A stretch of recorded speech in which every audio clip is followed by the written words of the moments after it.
Nay.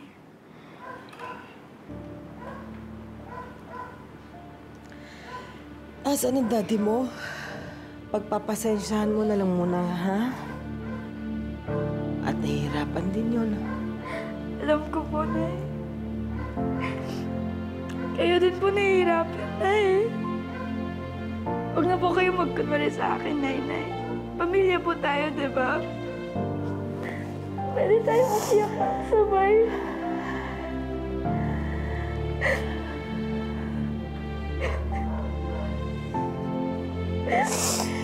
Nahihirapan na ako sa nangyayari sa pamilyang ito. Hindi ko na alam ang gagawin ko. Bakit nangyayari sa atin ito? Naawa ako, lalong-lalo na sa'yo, Lizzie, dahil napakabata mo pa para mawala ng isang ina. Pinapangako ko sa'yo.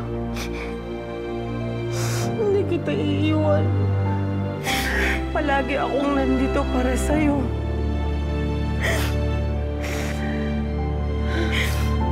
Hindi ko na lang po iniisip na nawalan tayo. Iniisip ko na lang po na nadagdagan yung angels natin sa heaven. Si Mommy, si Taytay, pati na rin po si Tito Pepe.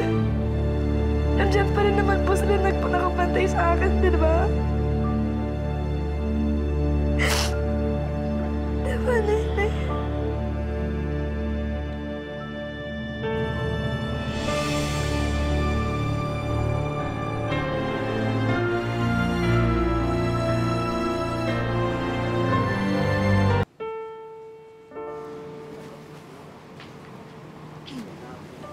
Good evening po. Good evening po, tita. Nakikiramay po kami sa inyong condolences po. Lizzie, condolence. Condolence, Lizzie. Salamat. Buti naman at okay na kayo. Tama ka, Lizzie. Ang dami na tayong pinagdaanan na magkakasama. So, we should be there for each other. As friends. Tungo na kayo.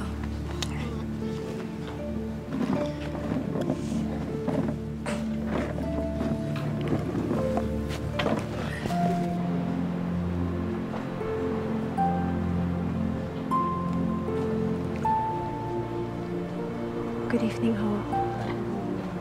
Tita Judy. Condolences, ho.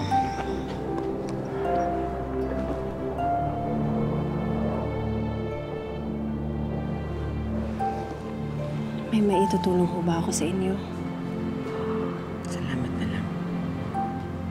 Okay. Nanay, ho ko. Nakikiramay kami. Salamat.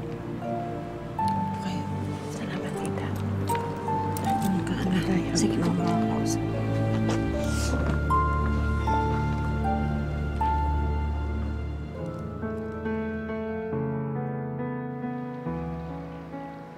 Parang beauty queen pa lang ex mo, Pepe. Di lang maganda, parang mabait pa. Ramdam ko ginintuan ang puso niya. Mahilig ka pala sa gold, Frida. Gusto mo gawin nating ginto yung ngipin mo? Naglalambing ka na naman, Miss Venus. You're so funny. Kaya ako, wala akong hilig sa mga beauty queen na yan eh. Ang type kong ganda ay yung maladyosa. Masaya ako na okay na tayong tatlo. Kasi na-realize ko rin na dapat tinetreasure natin yung bawat moment na kasama natin yung mga taong mahalaga sa atin. Kaya ni Mommy, hindi namin inaasahan kung ano yung mangyayari sa kanya. Lizzie. Rex, okay ka lang? Kukuha kita ng water. Lizzie, wait. Kukuha lang ako ng tubig. May problema ba, dude? Tama si Lizzie, dude. Kung alam ko lang kung ano yung mangyayari kay April, dapat pala hindi ko na siya inasar nung last time na nagkita kami. It's not your fault, dude. Pero dude, huwag mo natin sabihin kay Lizzie yung nangyari. Baka makadagdag pa tayo ng bigat ng loob niya. Okay? Rex, ito. Thanks, Lizzie.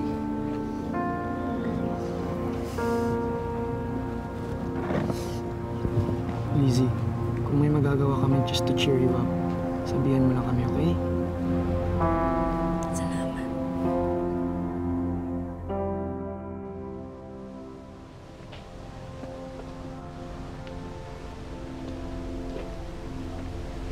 Judy. Condolence po. Sorry.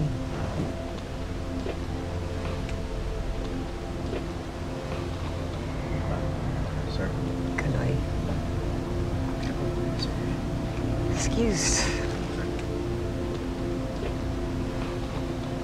Dean, about what happened the other night, Never may kasalanan ko. Sabi kasi maghihintay ako, di ba? Pero for some reason, hindi ako makahintay. Hindi na siya mauulit. Do you think you can give me a chance?